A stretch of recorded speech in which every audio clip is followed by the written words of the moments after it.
نحمده ونصلي على رسوله الكريم اما بعد اعوذ باللہ من الشیطان الرجیم بسم اللہ الرحمن الرحیم۔ اپنے ہفتہ وار قرآن کے درس کا آغاز کرتے ہیں انشاءاللہ سورۃ القصص کے 7ویں رکوع سے، اور مولانا خالد محمود صاحب سے گزارش ہے کہ وہ درس قرآن کا آغاز فرمائیں۔ اعوذ باللہ من الشیطان الرجیم بسم اللہ الرحمن الرحیم قل ارأيتم ان جعل اللہ علیکم اللیل سرمدا إلى يوم القيامة من إله غير الله يأتيكم بضياء أفلا تسمعون قل أرأيتم إن جعل الله عليكم النهار سرمدا إلى يوم القيامة من إله غير الله يأتيكم بليل تسكنون فيه أفلا تبصرون ومن رحمته جعل لكم الليل والنهار لتسكنوا فيه ولتبتغوا من فضله ولعلكم تشكرون ويوم يناديهم فيقول أين شركائي الذين كنتم تزعمون ونزعنا من كل أمة شهيدا فقلنا هاتوا برهانكم فعلموا أن الحق لله وضل عنهم ما كانوا يفترون صدق الله العظيم وصدق رسوله النبي الكريم یا رب صل وسلم دائما ابدا ابدا على حبیبک خیر الخلق كلهم سبحانك لا علم لنا الا ما علمتنا انك انت العلیم الحکیم۔ محترم مکرم بھائیو، السلام علیکم ورحمۃ اللہ وبرکاتہ۔ یہ آیات مقدسہ ہیں سورہ القصص 20ویں پارے کی، جن کی تلاوت کی سعادت میں نے آپ بھائیوں کے سامنے حاصل کی۔ ان آیات سے پہلے والی آیات کا جو ہم مطالعہ کر چکے ہیں، ان آیات کے اندر اللہ رب العالمین نے کفار و مشرکین کا رد فرمایا تھا، اور ساتھ ہی مشرکین اور اہل ایمان کا جو انجام ہے اس کا بھی ذکر فرمایا تھا۔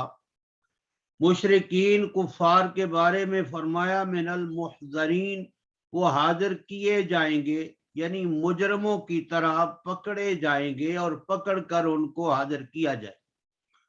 اہل ایمان کے بارے میں فرمایا کہ وہ آئیں گے جس طرح کوئی معزز مہمان عزت و احترام کے ساتھ آتا ہے اور اس کی عزت کی جاتی۔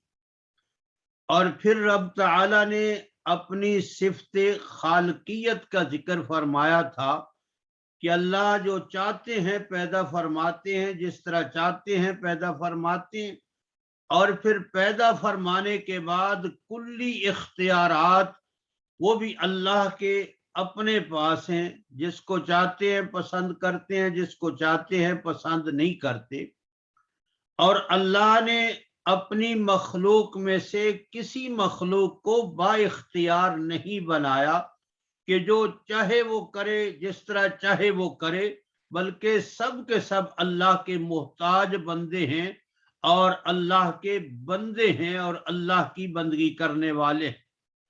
اور پھر فرمایا تھا کہ یہ جو لوگ اس اللہ کے ساتھ دوسروں کو شریک بناتے ہیں، اللہ کی ذات کہیں اس سے بالا و برتر ہے اور وہ اللہ ان شریکوں سے پاک۔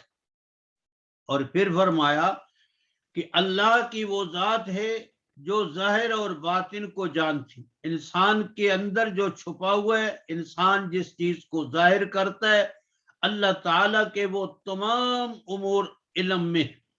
اور پھر فرمایا کہ وہی معبود برحق ہے آخرت میں دنیا میں اسی کے لیے تعریفات ہیں، اور فرمایا آخرت اور دنیا میں اسی کا فیصلہ ہوگا اور اسی کا فیصلہ جاری اور ساری ہے، اور آخر کار اسی کی طرف لوٹائے جاؤ۔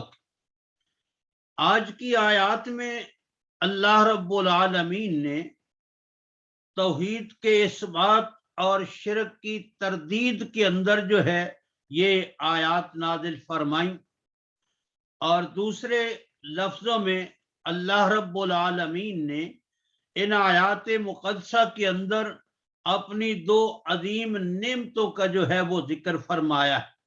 فرمایا قل ارأیتم، کہہ دیجئے میرے پاک پیغمبر، ارأیتم، تم بتلاؤ، تم دکھاؤ، ان جعل اللہ علیکم اللیل سرمدا، اگر اللہ تمہارے اوپر رات کو ہمیشہ ہمیشہ ہی ٹھہرا دے قیامت کے دن تک، الی یوم القیامہ، من الہ غیر اللہ، کیا اللہ کے سوا کوئی الہ ہے، کوئی عبادت کے لائق، کو حاجت روا، کو مشکل کشا، یا جن کو تم پکارتے ان کی طاقت ہے کہ وہ یاتیکم بضیا، تمہارے پاس جو ہے وہ دن نکال کر لیں، افلا تسمعون، کیا پس تم سنتے نہیں ہو؟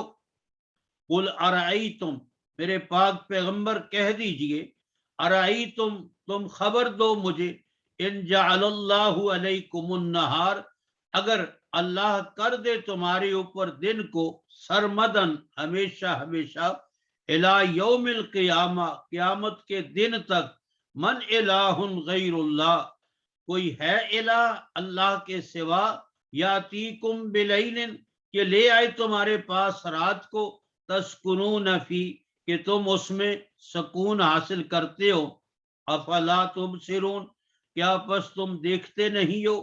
وَمِن رَحْمَتِهِ جَعَلَ لَكُمُ اللَّيْلَ وَالنَّهَارَ، یہ اسی کی رحمت ہے، اسی کا فضل و کرم ہے جس نے تمہارے لیے رات اور دن بنائے ہیں تاکہ تم رات میں سکون حاصل کرو اور دن میں تم اپنا رزق جو ہے وہ تلاش کرو، وَلَعَلَّكُمْ تَشْكُرُونَ، تاکہ تم شکر گزار بندے بن جاؤ۔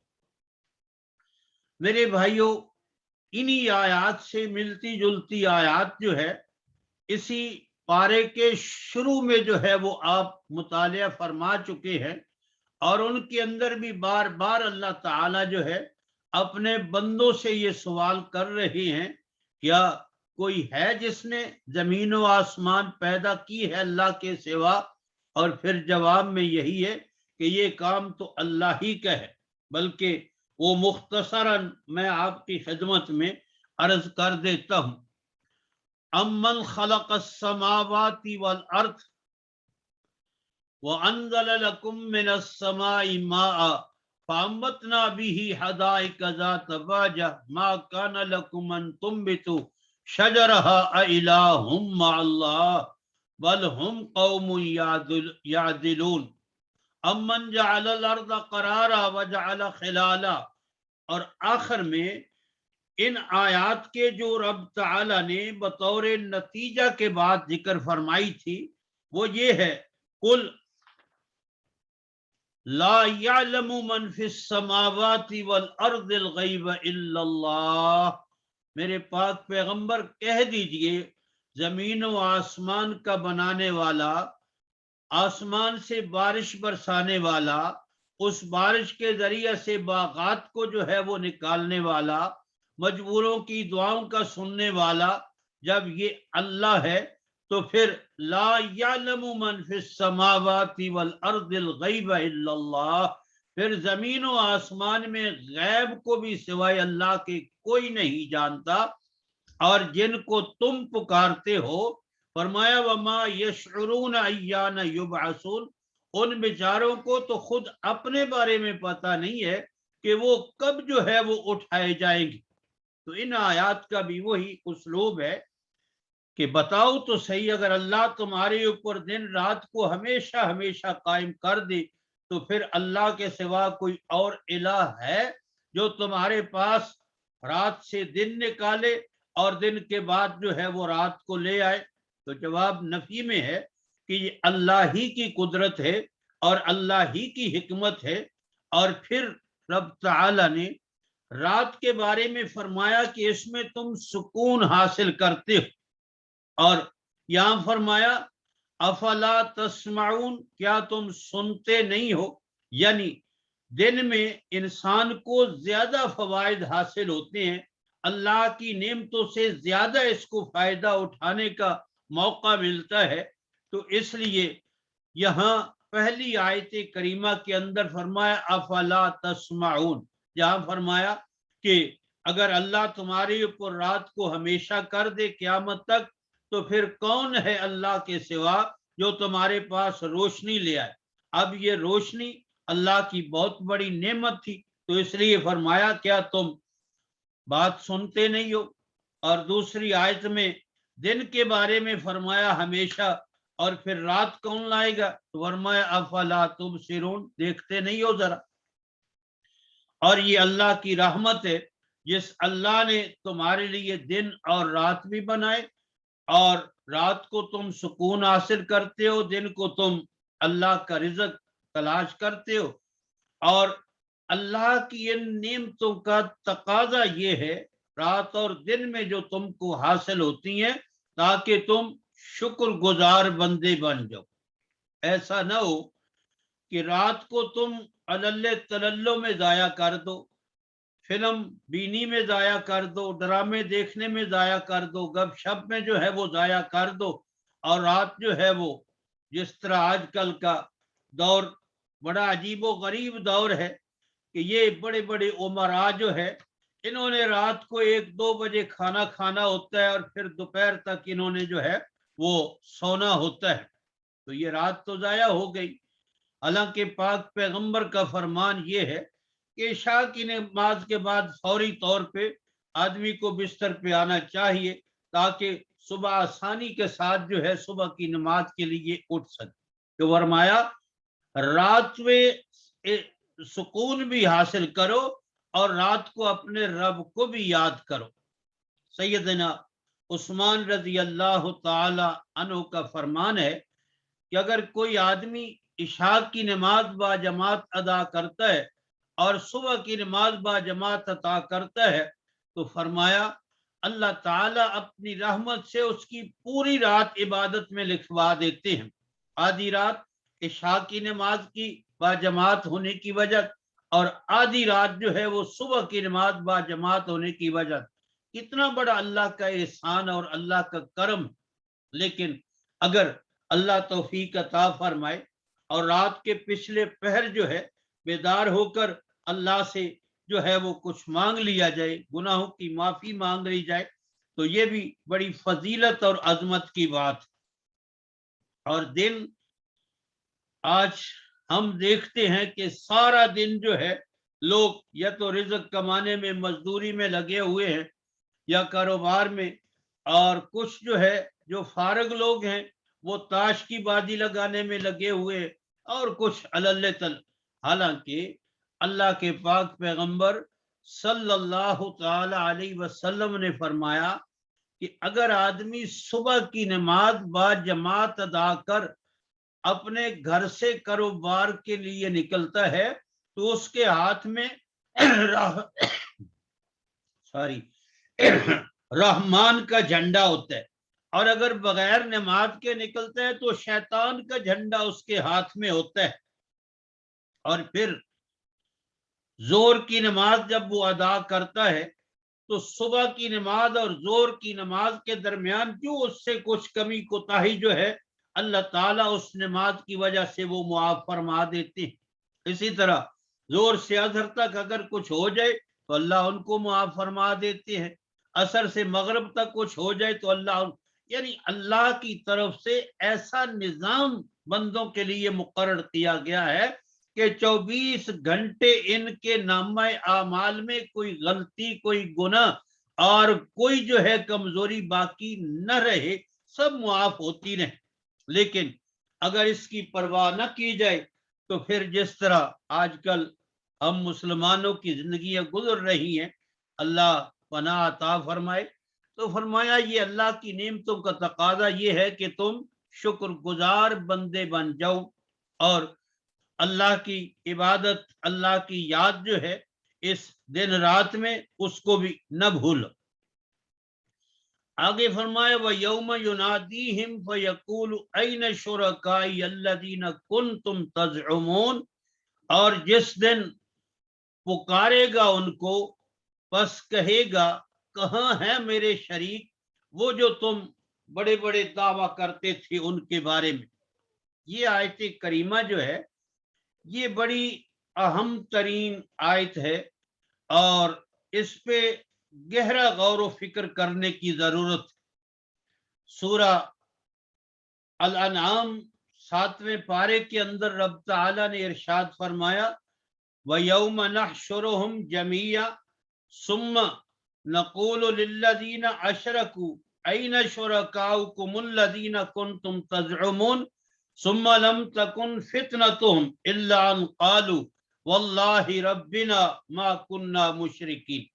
اللہ فرماتے ہیں جس دن ہم تمام مخلوق کو جمع کریں گے اور پھر ہم فرمائیں گے ان لوگوں کو جنہوں نے شرک کیا ہے کہاں ہیں وہ تمہارے شریک جن کے بارے میں تمہارے بڑے بڑے دعوے تھے کہ یہ بارش برسا سکتا ہے، یہ فلاں جو اختیارات تم نے ان کو دے رکھے تھے۔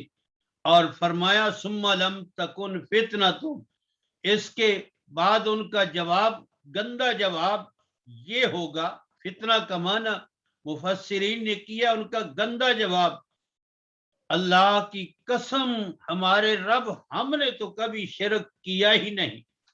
اللہ فرمائیں گے دیکھو یہ کیسے اپنے خلاف جھوٹ بول رہے ہیں اور آج سب کچھ ان کا وہ جن کے بارے میں بڑی بڑی ان کو امیدیں تھی وہ گم ہو گئے۔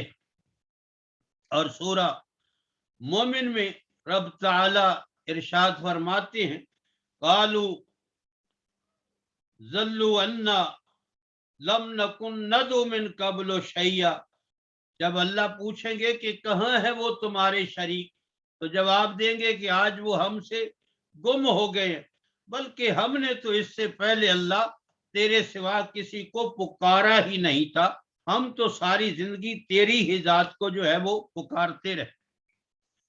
میرے بھائیوں ایک تو بات یہ ہے کہ یہ مشرکین کہا کرتے تھے ہؤلائی شفعاؤنا عند اللہ، کہ یہ جن کے سامنے ہم نذرانے پیش کرتے ہیں، جن کی ہم سیوا کرتے ہیں، یہ کل قیامت کو ہمارے رب کے ہاں سفارشی بن جائیں گی۔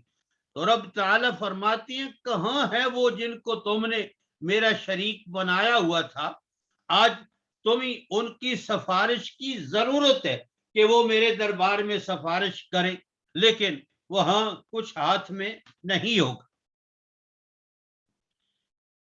میرے بھائیوں یہاں ایک بات میں آپ کی خدمت میں عرض کرنی چاہوں گا، امام فخر الدین رازی علیہ رحمہ نے لکھا ہے اپنی تفسیر کبیر کے اندر سورہ البقرہ کے دوسرے رکوع میں، جہاں فلا تجعلوا للہ اندادا، پس نہ بناؤ تم اللہ کے برابر کسی اور کو، اس آیت کی تفسیر میں فرماتے ہیں کہ آج تک کوئی مشرک، کوئی کافر ایسا دنیا میں پیدا نہیں ہوا جس نے یہ کہا ہو کہ اللہ کے برابر بھی کوئی ہے۔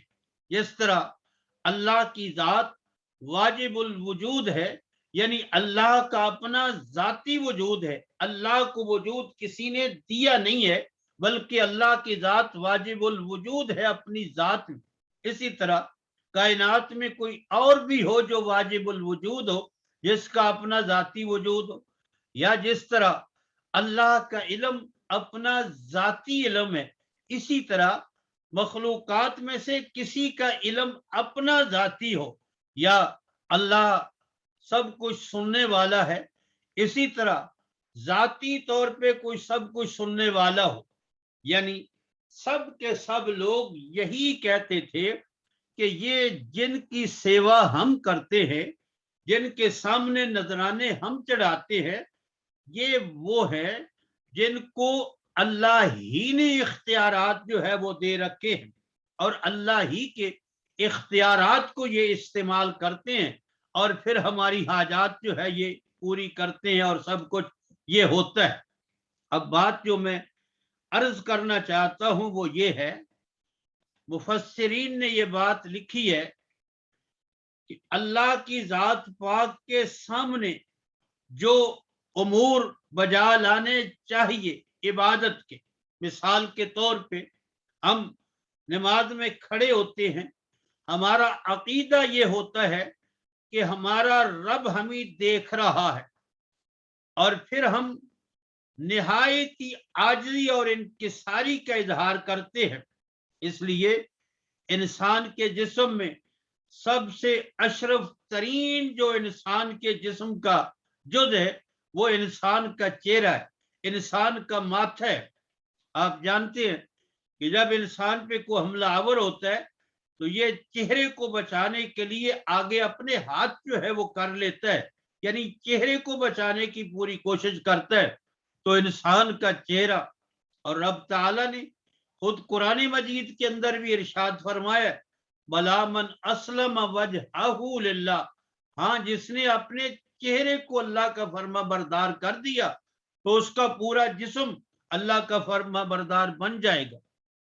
اس لیے اسی چہرے کے اندر سونگنے کی طاقت رب تعالیٰ نے رکھی ہے، اس دماغ کے اندر سوچنے کی سمجھنے کی طاقت رب تعالیٰ نے رکھی ہے، کان اور زبان اور آنکھیں سب کچھ جو ہے انسان کے وجود کا جو خلاصہ ہے وہ چہرے، لیکن یہ اللہ کے دربار میں حاضر ہو کر اس کو کہاں عاجزی اور انکساری کی وجہ سے رکھتا ہے، جو سب سے ذلیل ترین چیز ہے، یعنی زمین، مٹی۔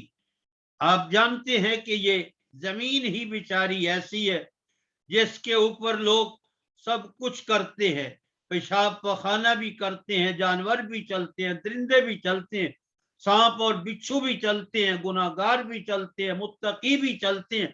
یہ اتنی عاجز اور کمزور ہے بیچاری کہ سبھی اس کو رونتے ہیں، اور اللہ کے دربار میں بندہ مومن حاضر ہو کر پھر آخر کار اپنا سر جو ہے وہ زمین پہ رکھ دیتا ہے، اور پھر زبان سے کہتا ہے سبحان ربی الاعلی، میرا رب تو ہی سب سے اعلی، ساری اور تیری ہی ذات جو ہے وہ پاک ذات۔ تو ہمارا عقیدہ اور ذہن یہ ہوتا ہے کہ ہم اپنے رب کے سامنے ہاتھ باندھے ہوئے ہیں، ہمارا رب جو ہے وہ ہمیں دیکھ بھی رہا ہے اور ہمارے دل کا حال جان بھی رہا ہے، اور اللہ کی اس عبادت کے بدلے میں اللہ ہمیں مہربانی فرمائے گا اور کچھ عطا بھی کرے گا، ہمارے گناہوں کو معاف کرے گا، اور آخرت میں یہ ہماری نماز ہمارے کام آئے گی۔ اسی طرح ہم روزہ رکھتے ہیں اور دن بھر یہ عقیدے کے ساتھ کہ اللہ ہمیں دیکھ رہا ہے، تو مفسرین فرماتے ہیں کہ اگر اسی عقیدے کے ساتھ، اسی نظریے کے ساتھ جن کے بارے میں یہ خیال ہے کہ اللہ نے ان کو اختیارات دے رکھے ہیں اور ذاتی طور پہ تو ان کے پاس کچھ اختیار نہیں ہے، اللہ کے دیے ہوئے اختیار ہے، وہ اسی طرح کا معاملہ ان کے سامنے کرتا ہے، ہاتھ باندھ کے کھڑا ہوتا ہے، اور اس کا نظریہ یہ ہے کہ اب جو میں ان کی تعظیم کر رہا ہوں اور اپنے آپ کو عاجز بنا رہا ہوں، یہ میری عاجزی انکساری سے خوش ہو رہے ہیں اور خوش ہو کر مجھے کچھ دیں گے۔ یا لوگ جھکتے ہیں، نذرانے پیش کرتے ہیں، اگر یہی نظریہ ہے کہ جس طرح اللہ کی ذات صدقہ خیرات کرنے سے خوش ہوتی ہے، کچھ عطا کرتی ہے، اور یہ بھی اسی طرح جو ہے نذرانہ پیش کرنے کے بعد خوش ہو کر مجھے کچھ دیں گے، تو فرمایا اسی کا نام شرک ہے اور اسی کا نام جو ہے وہ کفر. اور آج تک کوئی مشرک ایسا پیدا نہیں ہوا جس کا نظریہ یہ ہو کہ اللہ کی طرح سب کے اختیارات اپنے ذاتی ہیں اور سب کا سننا ذاتی ہے, سب کا علم ذاتی ہے اور سب کا وجود جو ہے وہ ذاتی ہے. سب یہی مانتے ہیں کہ اللہ نے ہی ان کو دیے ہوئے ہیں اور اللہ نے ہی جو ہے یہ سب کچھ جو ہے وہ کیا اور بنایا ہوا ہے. میرے بھائیوں, میں آپ کے سامنے یہ ایک حاشیہ ہے سورہ ہود کا, یہ آپ بھائیوں کے سامنے عرض کرنا چاہتا ہوں. سیدنا ہود علیہ الصلاۃ والسلام اپنی قوم سے فرما رہے ہیں, قال قد وقع علیکم من ربکم رجس وغضب. کہا جناب ہود نے یقیناً تمہارے لیے مقدر ہو چکا ہے, تمہارے اوپر تمہارے رب کی طرف سے فیصلہ ہو چکا ہے, رجسن عذاب کا, وغضب اور غضب کا. اتجادلوننی کیا تم مجھ سے جھگڑا کرتے ہو, فی اسماء ناموں کے بارے میں, سمیتموہا جو تم نے خود رکھے ہیں, انتم و آباؤکم تم نے اور تمہارے آبا و اجداد نے, ما نزل اللہ بہا من سلطان حالانکہ اللہ نے ان کے بارے میں کوئی دلیل نازل نہیں کی کہ یہ جو نام انہوں نے رکھے ہوئے ہیں یہ اس میں بامسمى ہے. فانتظروا انی معکم من المنتظرین, بس تم بھی انتظار کرو میں بھی تمہارے ساتھ انتظار کرنے والا ہوں. مولانا علیہ رحمہ نے اس حاشیے میں جو کچھ لکھا ہے وہ بڑا ہی قابل غور و فکر ہے. فرماتے ہیں یعنی تم کسی کو بارش کا اور کسی کو ہوا کا اور کسی کو دولت کا اور کسی کو بیماری کا رب کہتے ہو, حالانکہ ان میں سے کوئی بھی فی الحقیقت کسی چیز کا رب نہیں ہے. رب کا معنی کارساز, کام بنانے والا اور یہ سب کچھ کرنے والا. اس کی مثالیں موجودہ ازمنہ میں یعنی اس دور میں بھی ہمیں ملتی ہیں. کسی انسان کو لوگ مشکل کشا کہتے ہیں, حالانکہ مشکل کشائی کی کوئی طاقت اس کے پاس نہیں ہے. اور کسی کو گنج بخش کہتے ہیں, کسی کو گنج بخش کے نام سے پکارتے ہیں, حالانکہ اس کے پاس کوئی گنج نہیں ہے. گنج کا معنی خزانہ, کہ کسی کو بخشے. کسی کے لیے داتا کا لفظ بولتے ہیں, حالانکہ وہ کسی شے کا مالک نہیں ہے کہ داتا بن سکے. کسی کو غریب نواز کے نام سے موسوم کر دیا گیا ہے, حالانکہ وہ غریب اس اقتدار میں کوئی حصہ نہیں رکھتا جس کی بنا پر وہ کسی غریب کو نواز سکے. کسی کو غوث فریاد رس کہا جاتا ہے, حالانکہ وہ کوئی زور نہیں رکھتا کہ کسی کی فریاد کو پہنچ سکے. بس در حقیقت ایسے سب نام محض نام ہی ہیں جن کے پیچھے کوئی مسمى نہیں ہے, کوئی حقیقت نہیں ہے. جو ان کے لیے جھگڑتا ہے وہ دراصل چند ناموں کے لیے جھگڑتا ہے, نہ کہ کسی حقیقت کے لیے. میرے بھائیوں, آج یہ سب کچھ ہو رہا ہے. اگر آپ آج کل تو بڑے سے بڑا مولوی ہمارے گھر میں بند ہے, جب ہم چاہے اس کو نکال کر سن لیں. جو ہے یہ نیٹ کے اوپر یہ ساری چیزیں موجود ہیں, یعنی پیرانے پیر یہ کر سکتے ہیں, ان کو ایسے اختیارات ہیں. جس طرح میں نے عرض کیا تھا کہ قبر میں پڑے ہوئے مردے کو عذاب سے بچا سکتے ہیں, مرے ہوئے آدمی کو پھر زندہ کر کے توبہ کرا سکتے ہیں. الیاذ باللہ, الیاذ باللہ. اور پھر ایک اور چیز جو ہم نے بنا رکھی ہے نا, وہ بھی بڑی عجیب و غریب ہے. کچھ لوگ کہتے ہیں جی کہ پتہ ہے 40 ابدال ہوتے, 40 ابدال.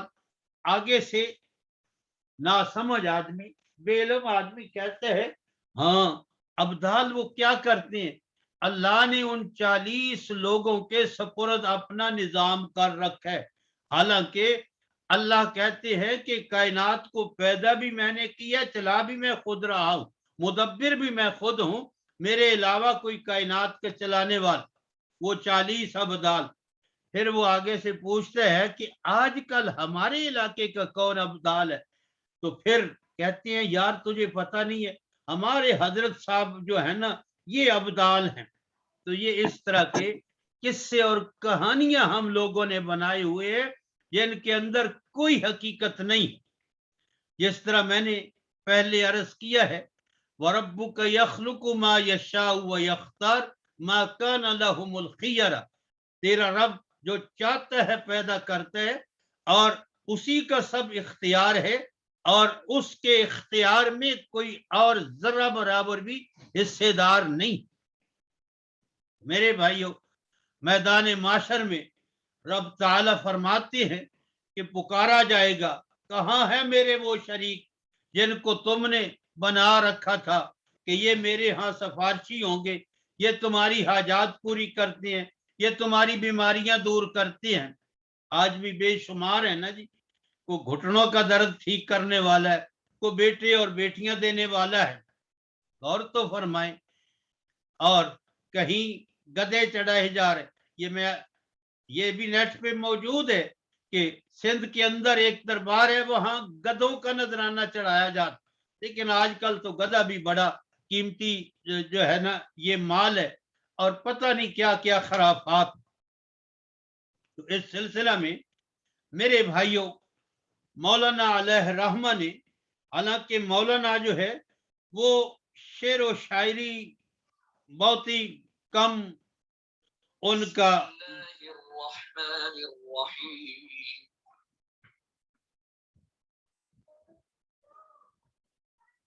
یہ مولانا علیہ رحمہ نے جو ہے وہ چند شعر علی مرحوم کے لکھے ہیں, وہ میں آپ کی خدمت میں سنانا چاہتا ہوں.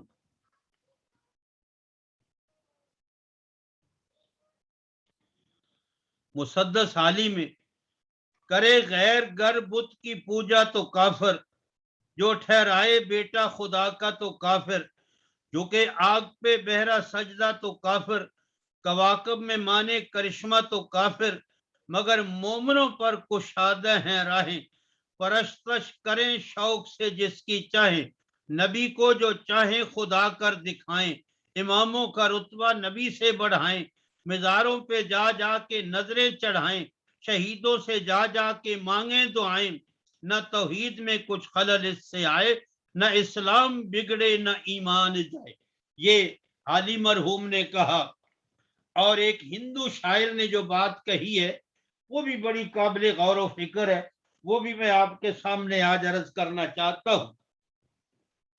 وہ ہندو شاعر کہتا ہے, عنوان ہے یہ بھی کوئی انصاف ہے, ایک ہی پربھو کی پوجا اگر ہم کرتے نہیں, یعنی ایک اللہ کی عبادت ہم کرتے نہیں, ایک ہی درگاہ پر سر آپ بھی دھرتے نہیں, اپنی سجدہ گاہ دیوی کا اگر استحان ہے, آپ کے سجدوں کا مرکز بھی تو قبرستان ہے, گنتی اپنے دیوتاؤں کی جو ہم رکھتے نہیں, آپ بھی مشکل کشا اپنے تو گن سکتے نہیں, جتنے کنبے اتنے شنگر یہ اگر مشہور ہے, جتنے مردے اتنے سجدے آپ کا دستور ہے, اپنے دیوی دیوتاؤں کو ہے اگر کچھ اختیار, آپ کے ولیوں کی طاقت کا نہیں ہے کچھ شمار, وقت مشکل ہے نعرہ اپنا گر بجرنگ بلی,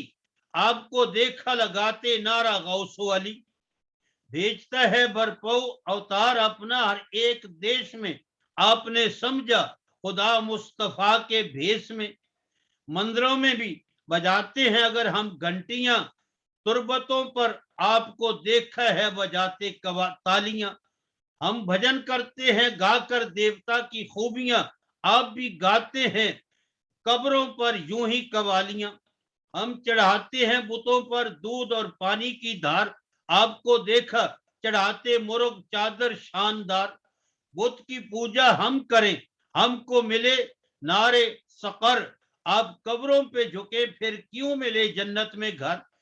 ہم آپ مشرک ہم بھی مشرک, بات بالکل صاف ہے. جنتی تم دوزخی ہم, یہ کوئی انصاف ہے؟ ہم بھی جنت میں رہیں گے تم اگر ہو جنتی, ورنہ دوزخ میں ہمارے ساتھ ہوں گے آپ بھی. فرق ہم میں اور تم میں کچھ نہیں ہے, شکر دیال ہم کو سمجھا دو, نہیں تو سب پہ سب ہوگا وبال. شکر دیال شرما, یہ اتھان چوک رام پور چھتی گڑھ. یہ ایک ہندو کے چند شعر ہیں جس نے مسلمانوں کا اپنے ساتھ جو ہے وہ تقابل کیا ہے. تو میرے بھائیوں, رب تعالی میدان معاشر میں خود آواز دیں گے, کہاں ہیں میرے وہ شریک جن کے بارے میں تمہارے بڑے بڑے دعوے تھے کہ وہ زمین کو الٹ پلٹ دیتے ہیں, وہ چارپائیوں کو الٹ پلٹ دیتے ہیں, وہ یہ کر سکتے ہیں وہ فلاں, اور جن کے بارے میں تم کہا کرتے تھے کہ ہمارے سفارشی ہیں, ہمیں چھڑا لیں گے عذاب سے, کہاں ہیں وہ؟ اور آگے فرمایا وَنَزَّعْنَا مِن كُلِّ أُمَّةٍ شَهِيدًا, ہم پھر اٹھائیں گے, جدا کریں گے ہر امت سے گواہ. وَقُلْنَا, پھر ہم کہیں گے ہاتھو برہانکم, لے آؤ کوئی تمہارے پاس دلیل ہے. فعلموا, پس جان لے گے ان الحق للہ, یقیناً حق اللہ کے لیے ہے.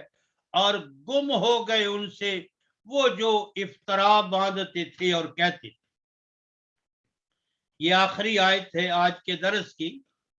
میرے بھائیوں, امت کے بہت سے معنی ہیں, وہ پھر میں آپ کی خدمت میں کبھی عرض کروں گا, لیکن اللہ رب العالمین میدان معاشر میں اپنے بندوں کے خلاف کئی گواہ لائے گا. فرشتے گواہ ہوں گے جو یہ کرامن کاتبین ہیں, جو انسان کے اعمال لکھنے والے ہیں. جس زمین پہ انسان چلتا ہے یہ انسان کی گواہ ہوگی. جس طرح جناب رسول اللہ صلی اللہ تعالی علیہ وسلم نے فرمایا کہ اگر مؤذن اذان دیتا ہے, جہاں تک اس کی آواز پہنچتی ہے, یہ سارے درخت مرخت اور یہ ساری دیواریں کل قیامت کو اس کے لیے گواہ بن کے آئیں گے کہ اللہ اس نے تیری توحید کی صدا بلند کی تھی. اسی طرح ہمارے خود اعضاء جو ہیں یہ بھی ہمارے خلاف جو ہے وہ گواہی دیں گے. قرآن مجید کی آیات ہیں, سورہ یاسین میں بھی ہے اور سورہ حامیم سجدہ میں بھی ہے. لیکن اگر امت کا نبی مراد لیا جائے, جس طرح سورہ الاعراف میں فرمایا فَلَنَسْأَلَنَّ الَّذِينَ أُرْسِلَ إِلَيْهِمْ وَلَنَسْأَلَنَّ الْمُرْسَلِينَ, یقیناً ہم رسولوں سے بھی پوچھیں گے اور جن کی طرف رسول بھیجے گئے تھے ان سے بھی ہم جو ہے وہ پوچھیں گے. کہ رسولوں سے پوچھیں گے کہ آپ نے میرا پیغام ان تک پہنچایا, اور ان سے پوچھیں گے کہ میرے رسولوں کے پیغام کا تم نے جواب کیا دیا ہے. اسی طرح ہر امت میں سے اگر اللہ کا رسول آئے تو اللہ کا رسول گواہی دے گا کہ اللہ میں نے تو جو تیرا صحیح اور سچا دین تھا منو ان جو ہے ان لوگوں تک پہنچایا. آگے انہوں نے جو تیرے دین کے اندر جو ہے وہ گڑبڑ کی ہے, جو نئی نئی رسمیں نکالی ہیں اور جو نئے نئے طریقے نکالے ہیں, یہ خود جو ہے وہ اس کے ذمہ دار.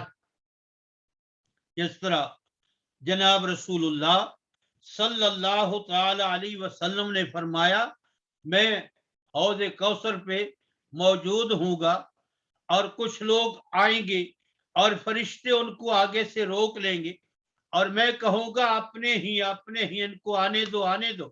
تو فرشتے کہیں گے آپ نہیں جانتے کہ آپ کے بعد انہوں نے کون کون سے نئے طریقے دین کے اندر نکالے تھے. اس لیے فرشتے اللہ کے نبی جو ہے یہ گواہ بن کے آئیں گے, اللہ ہم نے تو تیرا سچا دین منو ان بالکل صاف اور ستھرا تمام آلائشوں سے پاک ان کو عطا کیا تھا. جو کچھ تو نے فرمایا تھا, آگے جو گڑبڑ کی ہے انہوں نے خود گڑبڑ کی ہے. اور پھر اللہ تعالیٰ ان گڑبڑ کرنے والوں سے فرمائیں گے ہاتو برہانکم، یہ جو تم نے دین میں ملاوٹیں کی، جو رسم و رواج جاری کیے، جو بدعات جاری کی، جو کفر و شرک کی باتیں جاری کی، لے آؤ اگر تمہارے پاس ان کے اوپر کوئی دلیل ہے تو۔ دلیل کہاں وہاں ملے گی، وہاں تو مبہوت ہو جائیں گے اور کسی کو کسی کا ہوش تک نہیں رہے گا۔ اور پھر اللہ فرماتے ہیں کہ پھر سب جان لیں گے کہ حق جو ہے وہ اللہ کے لیے ہے، یعنی جو کچھ اللہ نے فرمایا تھا وہی حق اور سچ تھا، اور جو کچھ ہم نے بنایا تھا وہ سب کا سب آج ہم بھول گئے، ہمیں تو اس کی خبر اور پتہ بھی نہیں۔ تو میرے بھائیوں، ہم خوش قسمت لوگ ہیں، جس طرح اللہ تعالیٰ نے اپنے دین کو، اپنے قرآن کو نازل فرمایا تھا، آج بھی اسی طرح قرآن محفوظ ہے، پیغمبر کی سیرت محفوظ ہے، پیغمبر کے ارشادات و فرمودات محفوظ ہیں۔ ضرورت اس بات کی ہے کہ ہم قرآن و سنت سے رہنمائی حاصل کریں، اور یہ جو برادریوں کے اور قوموں کے رسم و رواج اور بے شمار بدعات ہمارے اندر، ہم ان سے اپنے آپ کو بچانے کی کوشش کریں۔ اور پھر سب سے بڑی جو چیز اس دور میں وہ غیر اللہ کی پکار ہے، اور یہ غیر اللہ کی پکار جو ہے یہ سب سے بڑا شرک فی الدعا ہے۔ یہ میرے بھائیوں، یہاں ایک بات اور میں آپ کی خدمت میں عرض کرنا چاہتا ہوں، ذہن میں آ گئی۔ دیکھیے، اگر آدمی کا عقیدہ صحیح ہے، ایمان صحیح ہے، کفر و شرک سے بالکل پاک ہے، تو وہ اپنے گناہوں سے توبہ کرتا ہے، کبیرہ گناہوں سے بھی اللہ تعالیٰ اپنی رحمت سے معاف فرما دیتے ہیں۔ اور اگر بسا اوقات توبہ نہیں کر پاتا، کوئی نیکی کرتا ہے، تو اللہ تعالیٰ اس نیکی کی وجہ سے بھی خوش ہو کر اس کے گناہوں کو معاف کر دیتے ہیں۔ لیکن اگر کوئی آدمی شرک میں مبتلا ہے اور وہ دوسرے گناہوں کی توبہ کرتا ہے، تو دوسرے گناہوں کی بھی اس کی توبہ قبول نہیں ہوتی، جب تک کہ وہ بنیادی گناہ جو سب سے بڑا گناہ شرک والا ہے پہلے اس سے توبہ نہ کرے۔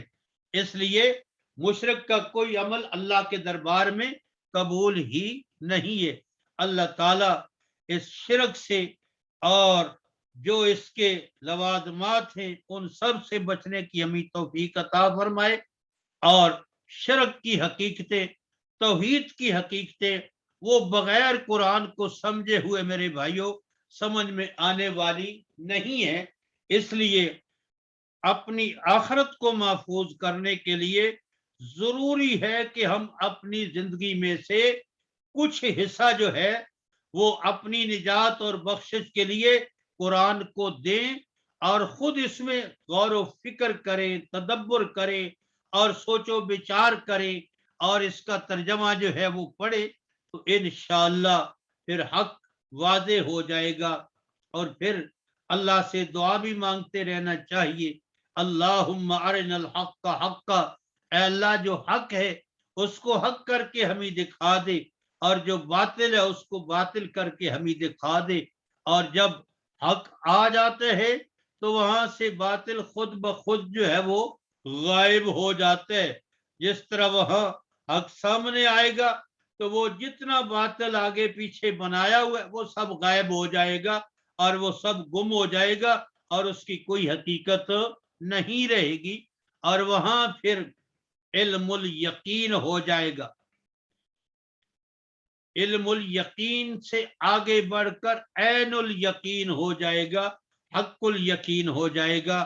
اللہ تعالیٰ اپنی رحمت، اپنے فضل و کرم سے جو حق کا راستہ ہے اس کا شعور اور فہم، اور اللہ تعالیٰ اس پہ چلنے اور ساری زندگی اس پہ استقامت اپنی رحمت سے ہم سب کو، پوری امت کو اپنی رحمت سے نصیب فرمائے۔ وما توفیقی الا باللہ علیہ توکلت و الیہ۔ جزاک اللہ خیر، بہت بہت شکریہ مولانا خالد محمود صاحب۔ آج کے درس کے حوالے سے اگر کوئی سوال ہو شرکاء کے ذہن میں تو وہ زوم میں جو ہاتھ کھڑے کرنے کا آپشن ہے اس کا استعمال کر کے ہاتھ کھڑا کر کے اور اپنا مائک جو ہے اس کو آن کریں اور وہ سوال پوچھ سکتے ہیں.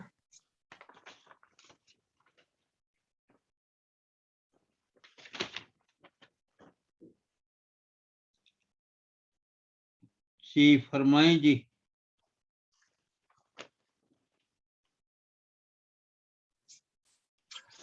جی ابھی تک تو کسی ساتھی نے ہاتھ کھڑا نہیں کیا, کوئی سوال سامنے نہیں آ رہا. ساتھی سوچ رہے ہوں گے نا جی.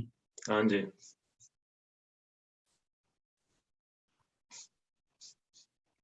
اگر آج کے درس کے حوالے سے نہیں ہے تو اور اگر ذہن میں کوئی سوال ہے تو وہ بھی پوچھ سکتے ہیں. جی اقبال صاحب. جی جی مولانا صاحب سوال فرمائیں. تھوڑا سا شاید لمبا ہو جائے لیکن میں انشاءاللہ کوشش کرتا ہوں اس کو شارٹ کرنے کی. صحیح ہے. یہ یعنی کہ غیر مسلموں کے ساتھ سلام کرنے کا جو ہمارے ہاں جو تصور ہے کہ بھئی اگر کوئی غیر مسلم آپ کو سوال کرتا ہے تو اس کو وعلیکم آپ کر دیں, وعلیکم السلام, یعنی کہ صحیح ہے. صحیح ہے. منع ٹھیک کیا ہے. جاتا ہے. اور اس کو ہم اس حدیث کا حوالہ کوڈ کرتے ہیں کہ جہاں پہ کچھ یہودی نے آ کے یعنی کہ السلام علیکم کہا تھا, وہ تو سب کو وہ معلوم ہے. تو بد دعا دیتے تھے نا جی. ٹھیک ہے, وہ تو وہ ہے کہ اگر وہ دعا نہ دیتے تو سوال یعنی کہ سوال آپ نے جو جواب دیا اس کے اندر وہی تک جو تم نے مجھے کہا ہے وہی آپ پر. اگر وہ یعنی وہ اصل میں اگر غیر مسلم کو جواب دیتا ہے نا جی تو قرآن حکیم کے اندر سورہ طٰ میں آپ نے پڑھا ہے والسلام علی من اتبع الہدی, آپ یہ کہہ دیں. یعنی اگر اس کی دل شکنی ہوتی ہے تو والسلام جو ہے وہ زور سے کہہ دیں, من اتبع الہدی آہستہ بھی کہہ سکتے ہیں. میں دوسری سلام کی اس چیز پہ جو ہدایت کی تابع داری کرے. جی میں دوسری چیز آیت کی طرف ہی توجہ کروانا چاہ رہا ہوں آپ کی جی جی کہ سورۃ نساء کے اندر آیت نمبر 86 ہے. جی اس کے اندر یعنی کہ حکم ہے وَإِذَا حُيِّيتُم بِتَحِيَّةٍ, اور جب کوئی احترام کے ساتھ تمہیں سلام کرے فَحَيُّوا بِأَحْسَنَ مِنْهَا أَوْ رُدُّوهَا, جی تو تمہیں سلام تو اس کی اس سے بہتر طریقے کے ساتھ جواب دو. ان اللہ کان علی کل شیء حسیبا, جی تو کم از کم یہ, اور دوسرا ہے کہ کم از کم اسی طرح اللہ ہر چیز کا حساب لینے والا ہے. جی اور یہ واقعہ بھی پتہ ہے آپ کو, یہ ان یعنی کہ جب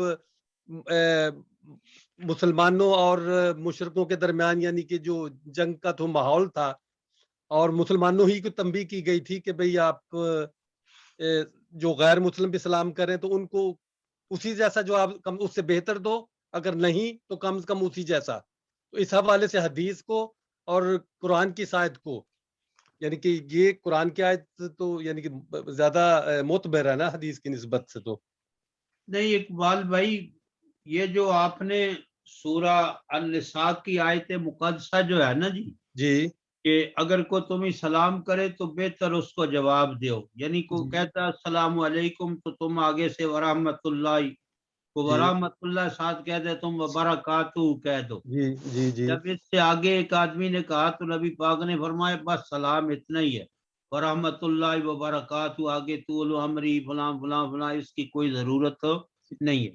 ٹھیک. باقی جو دوسری بات آپ نے فرمائی ہے نا جو غیر مسلموں میں سے سلام کرے تو اس کا, یہ وہ جنگ کا ماحول تھا. اور جی یہ آگے وہ آیت ہے جو اسی سورہ النساء کے اندر ہے جی اور 5ویں پارے کے اندر ہی ہے ٹھیک. کہ جب وہ واقعہ پیش آیا تھا حضرت اسامہ رضی اللہ تعالیٰ عنہ کے ساتھ جو ہے جی کہ ایک آدمی نے جنگ کے اندر جو ہے, اور بعض روایات میں تو یہ بھی آتا ہے کہ اس کی تلوار کے ساتھ مسلمانوں کا خون بھی لگا ہوا تھا, تو اس نے آ کر جو ہے یہ بات کہی تو انہوں نے کہا یہ مال کو بچانے کے لیے جو ہے یہ بات کر رہا ہے. نبی پاک بہت ناراض ہوئے. تو یہ اس جنگ کے بارے میں ہے کہ اگر کوئی اپنے اسلام کا اظہار کرتے ہیں یا تم کو سلام کہتے ہیں, جس طرح ولا تقولوا لمن القى اليكم السلام لست مؤمنا, اور مت کہو شخص کے لیے جو ڈالتا ہے تمہاری طرف